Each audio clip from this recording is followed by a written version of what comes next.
Hello नमस्कार दोस्तों, स्वागत है आप सभी का आपके अपने यूट्यूब चैनल वीके स्टडी में।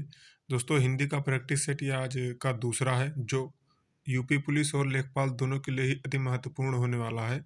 ठीक है, तो ये प्रैक्टिस सेट है, इसमें आपको प्रैक्टिस लगाना है और आपको देखना है कि कितना आप सही कर पा रहे हैं। ठीक है, तो चलिए शुरू करते हैं समय को बर्बाद न करते हुए।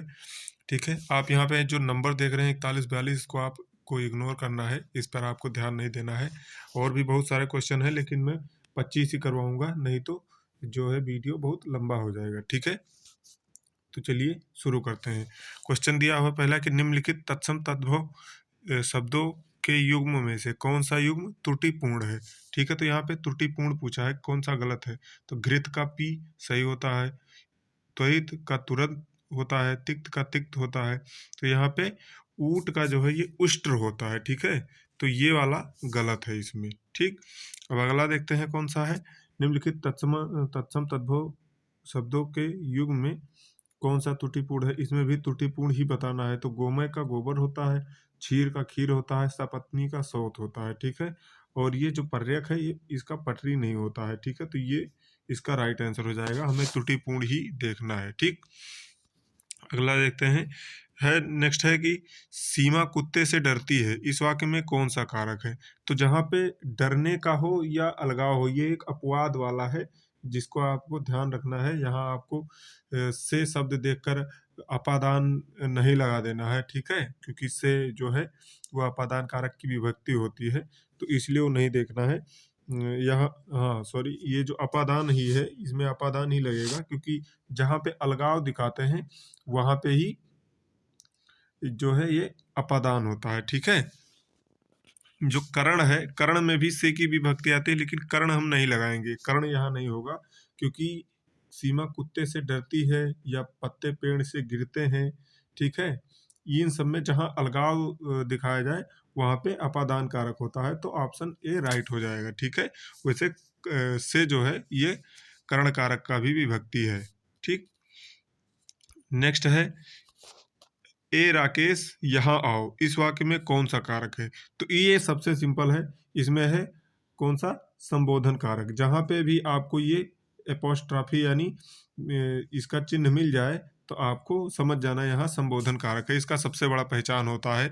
इन सब में ऐसे ही आता है, जैसे ए राकेश, हे राम, हरे, हो, ओ, इस तरह से वाह, ये सब जो है शब्द आते हैं इसमें, वो होता है संबोधन कारक। ठीक है, नेक्स्ट देखते हैं।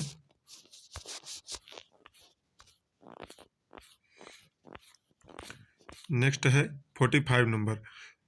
इसमें दिया है हनुमान का पर्यायवाची शब्द नहीं है, इसमें से कौन सा हनुमान का पर्यायवाची शब्द नहीं है, ये आपको बताना है। तो पवन सुत भी है, मारुति भी है, मारुति नंदन भी है, विनायक नहीं है, विनायक है जो ये गणेश भगवान का है। ठीक है, नेक्स्ट देखते हैं। पक्षी का पर्यायवाची शब्द है, इसमें से पक्षी का पर्यायवाची कौन सा है। तो शार्दूल शेर का होता है, उरग जो है ये सांप का होता है, तो बिहग बिहग पक्षी का होता है, खग होता है, बिहग होता है।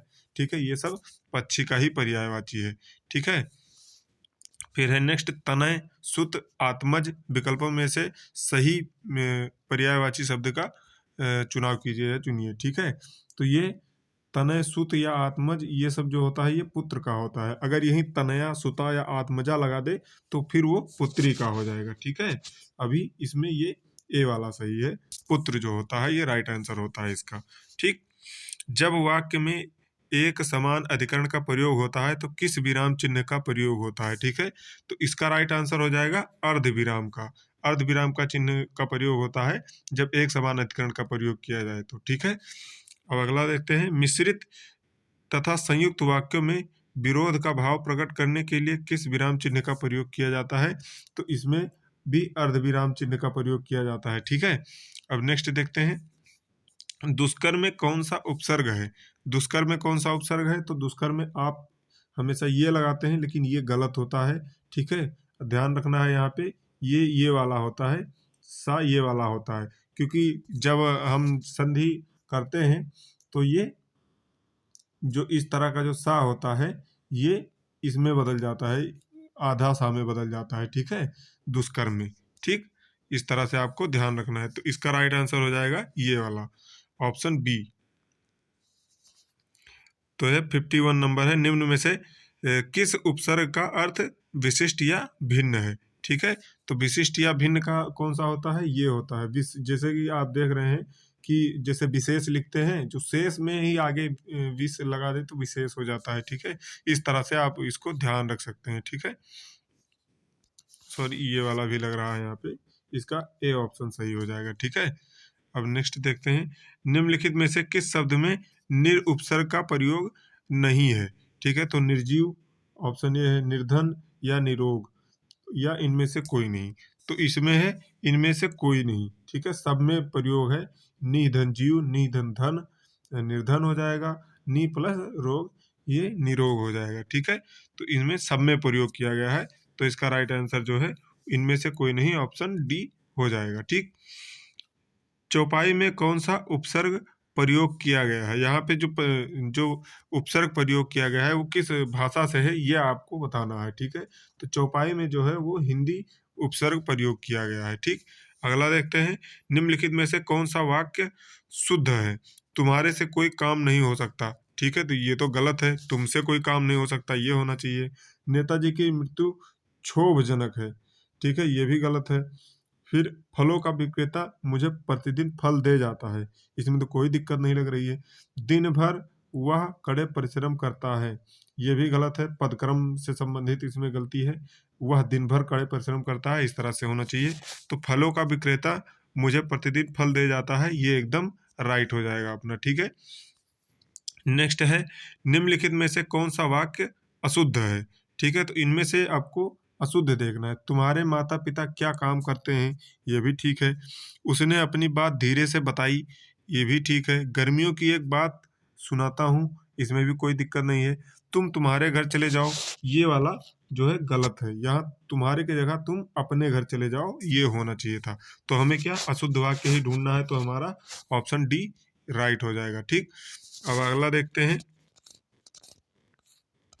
अगला है, निम्न में से कौन सा वाक्य अशुद्ध है? इसमें अशुद्ध, सॉरी अशुद्ध नहीं होना चाहिए, एक्चुअली टाइपिंग मिस्टेक है, यहाँ पे शुद्ध होना चाहिए। तो ये ए हम केवल काट देंगे, आ यहाँ पे मिटा देंगे। शुद्ध कौन सा है ये हमें ढूंढना है। ठीक है, तो प्रत्यक्ष को प्रमाण में आवश्यकता नहीं, यहाँ में नहीं आना चाहिए।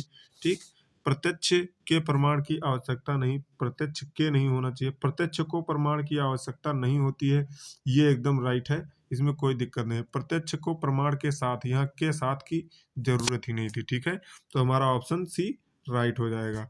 नेक्स्ट देखते हैं क्वेश्चन नंबर, नेक्स्ट कौन सा है? बारहसिंगा। बारहसिंगा शब्द में समास है, तो बारहसिंगा में कौन सा समास है ये आपको बताना है। तो ये बहुब्रीहि समास है, हालांकि इसमें एक द्विगु समास है वो भी होता है, लेकिन बहुब्रीहि वहाँ ये ऑप्शन में नहीं है। तो बारहसिंगा यानी ये बहुब्रीहि समास हो जाएगा इसमें। ठीक, कर्मधारय समास का उदाहरण है, इनमें से कर्मधारय समास का उदाहरण हमें बताना है। तो कर्मधारय का कौन सा होता है? जिसमें है जो आ जाए या के समान आ जाए, जब उसका पूरा किया जाए। ठीक है, तो यहाँ पे ऑप्शन सी राइट हो जाएगा, क्योंकि श्वेत है जो पत्र, अर्थात श्वेत पत्र। ठीक है, तो कर्मधारय समास, इसका ऑप्शन सी राइट हो जाएगा। ठीक, अब अगला देखते हैं, परमानंद में समास है, तो इसमें कौन सा समास है ये आपको बताना है। तो इसमें भी कर्मधारय समास है, यानी परम है जो आनंद, अर्थात परमानंद। ठीक है, इस तरह से आप अगर विग्रह कर सकते हैं, समास का विग्रह कर सकते हैं, आप तुरंत समझ जाएंगे कि इसमें कौन सा समास है। ठीक है, अब अगला देखते हैं, नेक्स्ट क्वेश्चन, निम्नलिखित में से कौन सा समास नहीं है? ठीक है, इसमें आपको बताना किस टाइप का समास नहीं होता। तो अव्ययी भाव समास होता है, द्वंद्व समास होता है, बहुब्रीहि समास होता है, कर्म कारक समास नहीं होता है। ठीक है, कर्मधारय समास होता है। तो option D, sorry option B right हो जाएगा इसका। ठीक है, बाकी ये सब गलत हो जाएंगे। ठीक, अगला देखते हैं, 61 का है, किस समास में दोनों पद प्रधान होते हैं? अब इसमें पूछ लेता है किस समास में दोनों पद प्रधान होते हैं, तो किसमें दोनों पद प्रधान होते हैं? तो ये होता है द्वंद्व समास में। अब द्वंद्व समास कौन सा होता है? जैसे कहीं कहीं आपको लिखा मिल जाता है माता पिता, ठीक है, माता, इस तरह योजक चिन्ह आ जाता है बीच में। ठीक है, माता पिता, या भाई बहन मिल जाता है। ठीक, भाई बहन, ये बीच में योजक चिन्ह इसमें मिलेगा ही, ये जरूरी होता है। जैसे आप इसका विच्छेद करेंगे तब भाई या बहन, माता और पिता, भाई और बहन, उसमें बीच में योजक चिन्ह हटाएंगे ना तो वहां पे या तो या लग जाएगा या तो और लगेगा, ठीक है। तो ये इस तरह से होता है, ये होता है द्वंद्व समास, ठीक है। लगभग ये दोनों एक दूसरे के विपरीत ही रहते हैं, इस तरह से भी आप पहचान सकते हैं, ठीक है। अब अगला देखते हैं, विभत्स रस का स्थायी भाव क्या है, ठीक है। तो विभत्स रस का क्या होता है स्थायी भाव? शोक नहीं होता, क्रोध नहीं होता, उत्साह, तो इनमें से कोई नहीं, ये राइट हो जाएगा। मैं आपको बता देता हूँ, विभत्स का रस का स्थायी भाव जो है वो होता है घृणा, ठीक है, घृणा, जिसको जैसे यहाँ अवधि में या कहीं और कहीं बोलते हैं, कहते हैं घिन आ रही है इससे, तो वो होता है घृणा, किसी चीज को आपको देखकर घिन आने लगे, वो उल्टी सा होने लगे, इस तरह से आप उसको बोलेंगे, वो होता है विभत्स, एकदम विभत्स, ठीक है। नेक्स्ट देखते हैं, अवसर का लाभ उठाना के लिए उपयुक्त है, कौन सा उपयुक्त है मुहावरा इसमें से? अवसर का लाभ उठाना। तो बहती गंगा में हाथ धोना एकदम सही है, हमें और किसी ऑप्शन पे जाने की जरूरत ही नहीं है। कहते हैं कि बहती गंगा में हाथ धो लो, यानी अवसर का लाभ उठा लो, ठीक है। अब नेक्स्ट देखते हैं, बाधा डालना मुहावरे का अर्थ कौन सा है इनमें से? तो बाधा डालना अर्थात रोड़ा अटकाना, कहते नहीं है मेरे काम में तुम रोड़ा मत अटकाओ, अर्थात मेरे काम में तुम बाधा मत डालो, ठीक है। तो रोड़ा अटकाना इसका राइट आंसर हो जाएगा। फिर है अपना हाथ जगन्नाथ, ठीक है। अपना हाथ जगन्नाथ का अर्थ क्या है इनमें से, मतलब कौन सा सही हो जाएगा इसमें? तो है अपने आप से काम करना ही उपयुक्त होता है, ये इसका राइट आंसर हो जाएगा ऑप्शन सी, ठीक है।